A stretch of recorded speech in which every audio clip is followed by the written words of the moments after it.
పాఠ్య గ్రంథంగా రామాయణము వాల్మీకి మహర్షి 8 లక్షల సంవత్సరాల క్రితం దాని రచన చేసినప్పుడే ఆయన ఇవన్నీ ఊహించి ఒక పాఠ్య గ్రంథానికి ఏ విధమైనటువంటి లక్షణాలు ఉండాలో ఈనాటి ప్రొఫెసర్లు నిర్ణయించిన పద్ధతిలో కాకపోయినా అంతకన్నా ఉన్నతమైనటువంటి పద్ధతిలో ఆయన అన్ని సంవత్సరాల క్రితమే దానిని ఒక పాఠ్య గ్రంథం యొక్క రూపురేఖలతో తీర్చిదిద్దారు.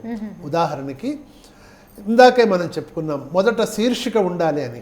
శ్రీమద్ రామాయణము అనేటువంటిది శీర్షిక, వాల్మీకి విరచితము అనేటువంటిది దాని యొక్క రైటర్ ఆథర్ యొక్క పేరు ఈ విధంగా ఉంటుంది. ఆ తర్వాత ప్రథమ శ్లోకంతోనే నిన్న ఇదివరకు మనము డిస్కస్ చేసినట్లుగా ప్రథమ శ్లోకంతోనే తన గురువు గారైనటువంటి నారద మహర్షి తన వద్దకు వచ్చినప్పుడు జిజ్ఞాసతో వారిని కొన్ని ప్రశ్నలు వేశారు నారద మహర్షి. ఆ ప్రశ్నలకు సమాధానంగా 100 శ్లోకాలలో మొత్తం రామాయణాన్ని శతశ్లోకి అంటే ఈ శతశ్లోకి రామాయణము మనకి సబ్జెక్ట్ మ్యాటర్ ఒక పెద్ద నవల లేకపోతే ఒక పెద్ద రిఫరెన్స్ బుక్ 24,000 శ్లోకాల రిఫరెన్స్ బుక్కి 24,000 శ్లోకాలలో ఏముందో సూక్ష్మంగా 100 శ్లోకాలలో మనకి అందివ్వటం.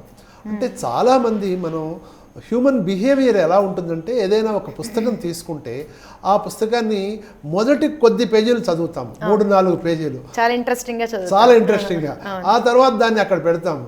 అలాగే అది అలాగ ఉంటుంది. మళ్ళీ ఎప్పుడో అవసరం వచ్చినప్పుడు ఎప్పుడో తీస్తాము, దాని మీద దుమ్ము పేరుకుని దాన్ని ఎప్పుడో దొలపడం కోసం తీసినప్పుడు మళ్ళీ దాన్ని కొంచెం చూస్తూ ఉంటాము. ఈ విధంగా మొదటి కొద్ది పేజీలు అందరూ చదువుతారు.